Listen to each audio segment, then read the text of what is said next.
திருச்சிற்றம்பலம். தினம் ஒரு திருமந்திரம். திருச்சிற்றம்பலம்.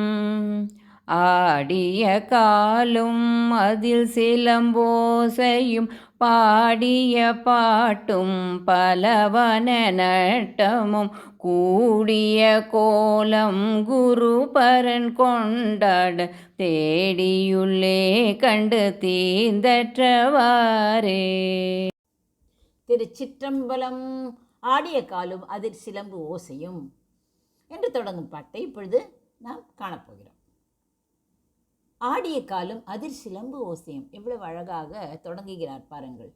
தூக்கிய இடது திருவடியும் இடது பதம் தூக்கி ஆடும் நடராஜனடி பணிவோமே நெஞ்சே என்று கூறுகிறாரே.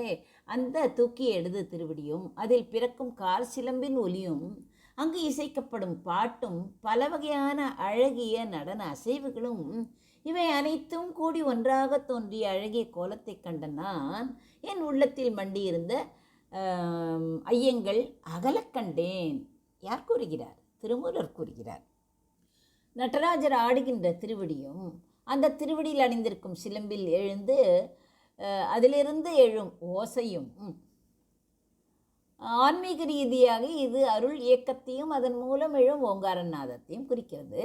அந்த நடனத்தின் போது அவர் பாடிய பாடல்களும் அவர் செய்யும் பல வகையான தாண்டவங்களும் என்று கூறுகிறார். இந்த நடன கோலம் அனைத்தையும் ஆடிய கால், சிலம்பு, பாட்டு, நட்டம் குரு வடிவாக வந்த சிவபெருமான் குருபரன் பாராட்டி கொண்டாடுகிறார். புறத்தே தேடாமல் தங்கள் உள்ளுக்குள்ளேயே அந்த நடராஜ திருக்காட்சியை சீடர்கள் காண்கிறார்கள். அவ்வாறு கண்டவுடன் அவர்களுடைய பிறவி பிணி, அதாவது மாயை நீங்கி அவர்கள் சிவத்தோடு ஒன்றி முக்தி அடைந்தனர். நடராஜ பெருமானின் ஆனந்த நடனம், சிலம்பொலி, ஞான பாடல் ஆகியவற்றை உள்ளடக்கிய அற்புத கோலத்தை குரு வடிவான சிவபெருமான் சீடர்களுக்கு உணர்த்துகிறார். அந்த சீடர்கள் இந்த காட்சியை புறத்தை தேடாமல் தங்கள் உள்ளுக்குள்ளேயே கண்டு பிறவி பிணியை அற்று சிவத்துடன் ஒன்றி முக்தி அடைகிறார்கள். புனிதவதியார் பின்னாளில் காரைக்கால் அம்மையார் என்று போற்றப்பட்டவர்.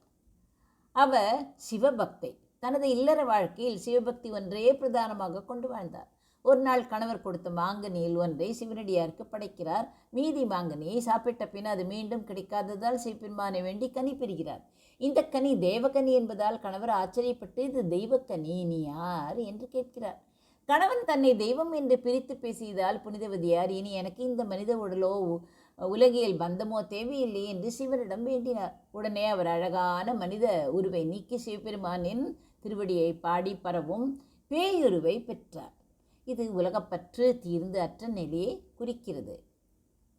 பிறகு பேயுருவை அடைந்த அம்மையார் சிவபெருமான் இருக்கும் கைலை மலைக்கு சென்றார். அங்கு யாரும் நடந்து செல்லக்கூடாது என்று தன் உடலை தலைகீழாக தலையால் நடந்து சென்றார். அம்மையாரின் பக்தியை மெச்சிய சிவபெருமான் அம்மையே என்று அன்போடு அழைத்தார்.